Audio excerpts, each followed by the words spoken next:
बिस्मिल्लाहिर्रहमानिर्रहीम। Dear students, अस्सलाम वालेकुम।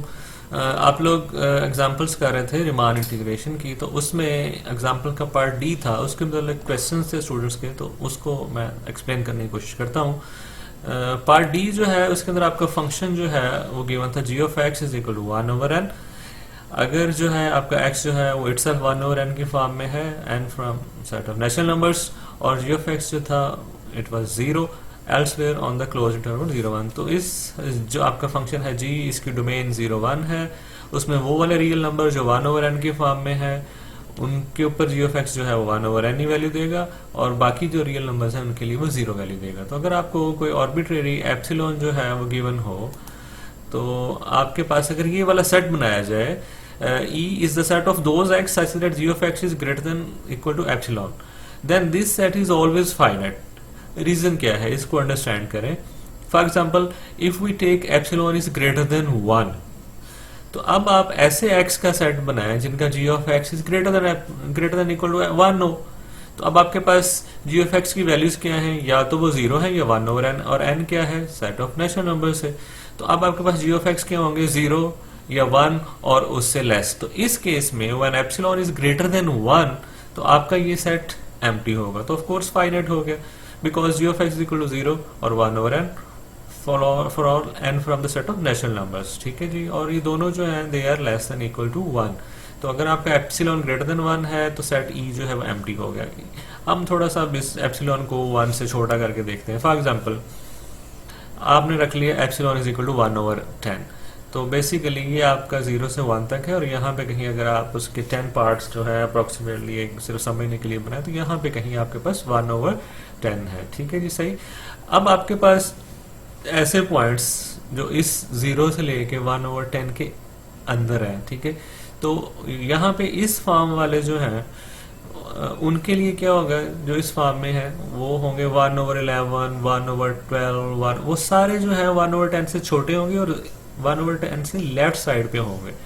ठीक है, और इसके अलावा जो बाकी रह जाएंगे जो 1/n की फॉर्म में नहीं है, तो उनके लिए g of x क्या हो जाएगा, 0, और जो इस फॉर्म में है उनके लिए g of x क्या होगा जी, इससे आगे जाएंगे तो 1/11, 1/12, 1/13 एंड सो ऑन। तो इन एनी केस चाहे g of x is equal to 0 है या 1/11, 1/12, 1/13, तो इट इज लेस देन 1/10। ठीक है जी, तो इस तरह से g of x जो है वो लेस देन एप्सिलॉन हो गया, और ग्रेटर देन और इक्वल टू एप्सिलॉन वाले कौन से हैं जी, 1 से लेके 1/10 तक। ठीक है जी, तो ये वो सेट है 1, 1/2, 1/3 up to 1/10। If E is the set of those x such that g of x is greater than equal to epsilon. तो यहाँ पे है सारे 1, 1/2 दरम्यान में कहीं जो भी है आपके पास, शायद यहाँ पे कहीं 1/2 है, फिर 1/3 एंड लाइक दिस। तो आपके पास ये जो आपके पास हैं ये सारे, इनके ऊपर आपकी g of x की वैल्यू क्या होगी, 1, g of x 1/2, g of x 1/3।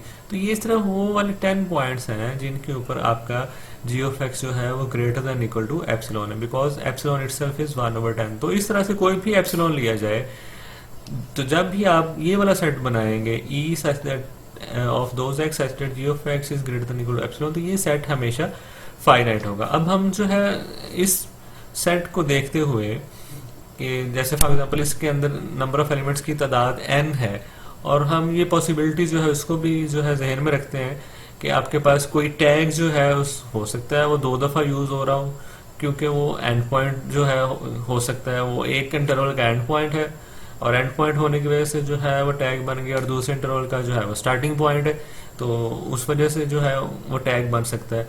तो इस तरह से हम डेल्टा जो है वो चूज कर लेते हैं is equal to epsilon over 2n।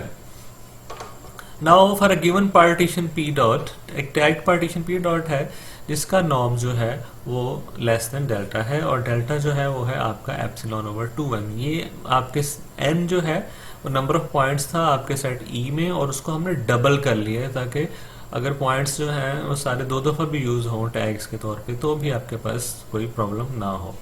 We further divide p dot. अब p डॉट जो है आपकी पार्टीशन, टैग पार्टीशन, इसके 2 आप हिस्से कर देते हैं। p0 डॉट जो है वो इसका ऐसा सबसेट है कि ऐसे सब इंटरवल्स हैं जिनके टैग्स जो हैं वो E में नहीं है बल्कि E से बाहर हैं, और P1 डॉट जो है वो इसका P का ऐसा सबसेट है जिसमें ऐसे टैग्स हैं एक या एक से ज़्यादा जो कि E का हिस्सा है।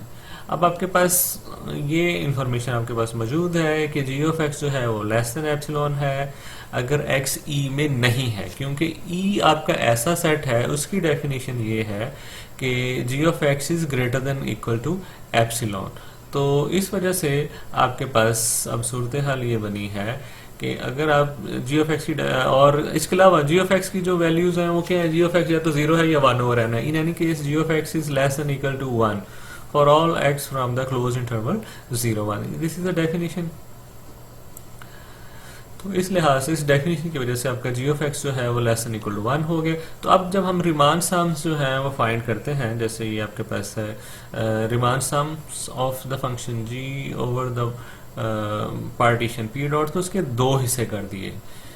आप ऐसे टैग्स जो कि आपके सेट E में से नहीं है और ऐसे टैग्स जो E में से हो सकते हैं, तो ये वाला sum it will be less than epsilon. और साथ जो है ये सम जिनके टैग्स जो हैं वो आपके E के अंदर से हो सकते हैं, उनको हमने less than equal to 2n into delta कर दिया। तो इस तरह से आपके पास ये 2 एप्सिलॉन जो है आपके पास आ गया, because delta was epsilon over 2n। तो एप्सिलॉन जो था वो आर्बिट्ररी था, तो देयरफॉर यहाँ से अब आपने प्रूव कर दिया कि आप एक ऐसी टैग पार्टीशन बना सकते हैं, एक ऐसा डेल्टा फिक्स कर सकते हैं कि जब नॉर्म उससे लेस होगा तो आपके रिमान सम जो है they will be less than epsilon.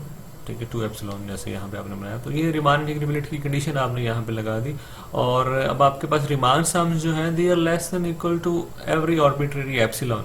तो इसका मतलब क्या हो गया कि आपका इंटेग्रल जो है रिमान इंटेग्रल g का वो 0 हो गया। ठीक है जी, तो ये तो थी आपकी एग्जांपल का पार्ट डी।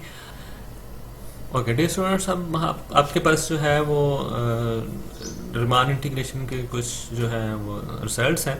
जैसे पहला रिजल्ट है कि अगर आपके पास 7.1.5 अगर आपके पास कोई दो रिमान इंटीग्रेबल फंक्शंस हैं और k जो है कोई रियल नंबर है, तो kf जो है वो भी रिमान इंटीग्रेबल होगा, और kf का रिमान इंटीग्रल जो है it will be equal to k into Riemann integral of f। और ऐसे sum of Riemann integrable functions जो है वो रिमान इंटीग्रेबल होगा और उसका इंटीग्रल दोनों इंटीग्रल्स के सम के इक्वल होगा। और तीसरा जो है सी पार्ट, उसको आपने देखा है कि अगर आपके पास f इस तरह से है कि उसका ग्राफ परमानेंट जो है वो g के नीचे है, यानी कि f of x is less than equal to g of x for all x from the close interval a b। Throughout जो है आपके इस इंटरवल के अंदर f ऑफ x जो है उसका ग्राफ g ऑफ x से नीचे है, तो जाहिर है area under the curve of f will be less than equal to area under the curve of g। तो इसको आपने, ये प्रूफ है इसके, इनको आपने खुद से जो है वो कर लेना है। ठीक है जी, आज के लिए इतना ही काफ़ी। इन चीज़ों को पढ़िएगा, अपने कॉन्सेप्ट्स जो हैं वो क्लियर कीजिएगा। अल्लाह ताला आपको अपने हिफ्ज़ व अमान में रखे। Thank you. अल्लाह हाफिज़।